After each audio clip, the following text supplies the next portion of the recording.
যারা চাকুরি করেন তাদের সবচেয়ে বেশি বিপদ হয় যখন তাদের হঠাৎ করে অনেকগুলো টাকা একসাথে লাগে। আর এই সময় আপনাকে সবচেয়ে বেশি হেল্প করতে পারে একটি পার্সোনাল লোন। এখনকার এই সময়ে পার্সোনাল লোন নেওয়া খুব বেশি কঠিন না, যদি আপনার একটি স্টেবল ইনকাম সোর্স থাকে। এছাড়াও যারা অন্যান্য পেশায় আছেন তাদের ক্ষেত্রেও এটি সত্য হতে পারে। তাই আজকের এই ভিডিওতে আমরা জানব একটি সরকারি ব্যাংকের পার্সোনাল লোন নিয়ে। সেই ব্যাংকটির নাম হলো সোনালী ব্যাংক। এই ভিডিওতে আমরা বিস্তারিতভাবে জানব যে সোনালী ব্যাংক থেকে আপনি কিভাবে লোন পেতে পারেন, বর্তমানে তার রেট কত, আর কি কি কাগজপত্র লাগতে পারে, এই সব কিছু নিয়ে বিস্তারিতভাবে আজকের এই ভিডিওতে আমরা কথা বলার চেষ্টা করব। তো চলুন শুরু করা যাক আজকের এই ভেরি ইনফরমেটিভ ভিডিও। আপনাদের সাথে আছি আমি তানভীর আহমেদ, আর আপনারা দেখছেন স্মার্ট টাকা টক্স উইথ তানভীর। তো প্রথমেই আমরা সোনালী ব্যাংকের এই পার্সোনাল লোনের A to Z শুরু করি। প্রথমত, এই লোন এক সময়ে সর্বোচ্চ 20,000 থেকে শুরু করে আপনি প্রায় 20 লক্ষ টাকা পর্যন্ত নিতে পারবেন। আর এটির মেয়াদ হতে পারে 1 থেকে 6 বছর। তবে এইগুলো মাঝে মাঝে পরিবর্তন হয়ে থাকে। সুদের হার সাধারণত 12 থেকে 13% মধ্যে হতে পারে। বর্তমানে রিসেন্ট যে সার্কুলারটি আমি দেখলাম সেখানে এই রেট 12%, যেটি আগে 13%-এরও উপরে ছিল। আপনি ব্যক্তিগত প্রয়োজন দেখিয়ে এই লোনটি নিতে পারবেন। এই লোন নেওয়ার জন্য আপনার যে যোগ্যতা লাগবে সেটি হলো আপনাকে প্রথমত বাংলাদেশের নাগরিক হতে হবে, দ্বিতীয়ত আপনার বয়সটি হতে হবে নির্দিষ্ট, আপনার স্থায়ী আয় থাকতে হবে এবং তার প্রমাণ থাকতে হবে। এছাড়া ব্যাংকের নীতিমালা অনুযায়ী আরও যদি কিছু লাগে যেটা ব্যাংক ম্যানেজার আপনার কাছে চেতে পারে সেটিও লাগতে পারে। এরপরে প্রয়োজনীয় প্রথম ডকুমেন্ট লাগবে, সেটা হচ্ছে ফর্ম। সেই ফর্ম অনলাইনেও পাওয়া যায়, এছাড়া আপনার কাছের ব্রাঞ্চে গেলেও আপনি এই ফর্মটি পাবেন। এরপরে আপনার পাসপোর্ট সাইজের ছবি, এবং আপনি যদি কাউকে গ্যারান্টর দেন তাহলে সেক্ষেত্রে তার পাসপোর্ট সাইজের ছবি। এরপরে আপনার NID লাগবে। কোনো কোনো ক্ষেত্রে জন্ম সনদ দিয়ে কাজ চলতেও পারে। বেতনের বিবরণী লাগবে বা স্যালারি স্লিপ যেটা আমরা বলি, সেটা চাকরিজীবীদের ক্ষেত্রে লাগবে। ব্যাংক স্টেটমেন্ট লাগতে পারে, এটি আপনাকে শাখায় গিয়ে যাচাই করে নিতে হবে।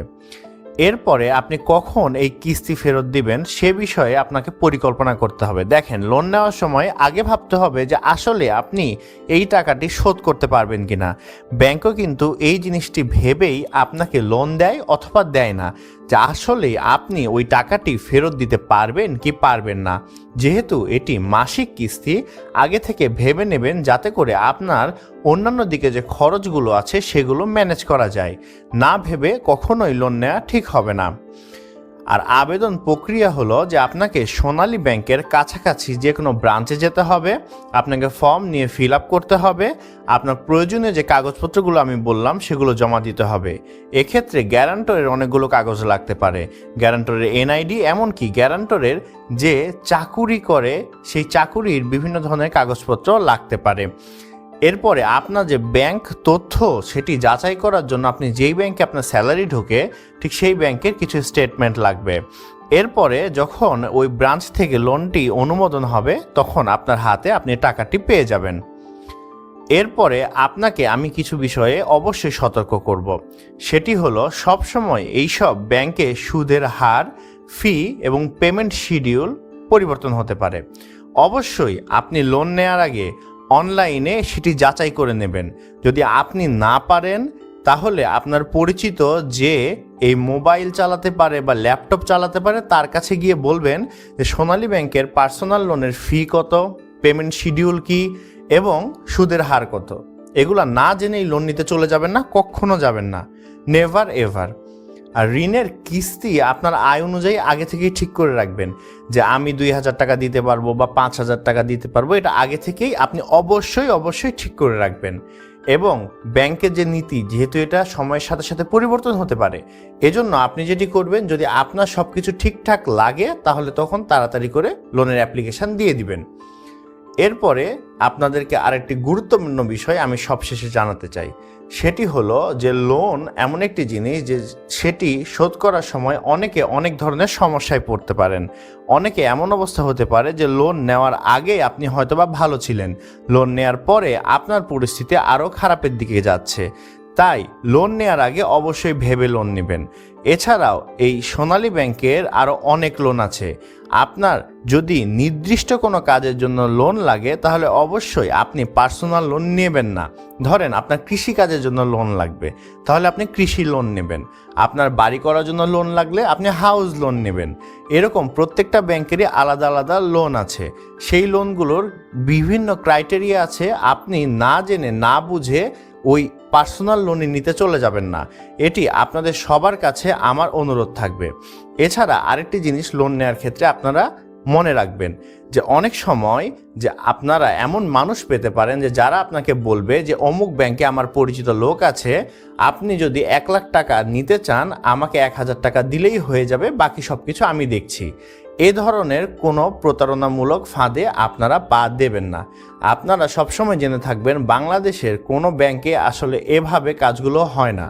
আমরা অনেক সময় না বুঝে অনেক ভুল ডকুমেন্টে সাইন করি বা আমাদের ডকুমেন্টগুলো এমন মানুষের হাতে তুলে দেই যারা আমাদের ডকুমেন্টগুলো নিয়ে মিসইউজ করে।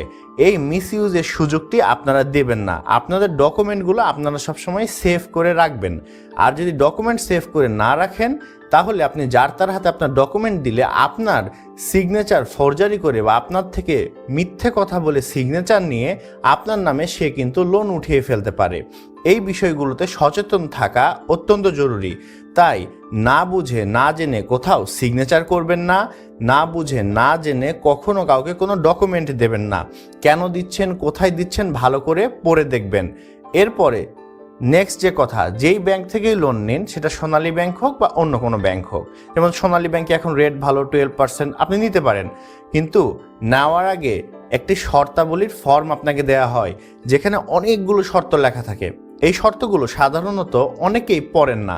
অনেকেই মনে করেন যে এই শর্তগুলো পড়ে কি হবে, এগুলো যেটাই লেখা আছে আমি লোন চাইতে গেলে এই শর্তগুলো আমাকে ওকে বলতেই হবে। কিন্তু না, এটা কখনো করবেন না।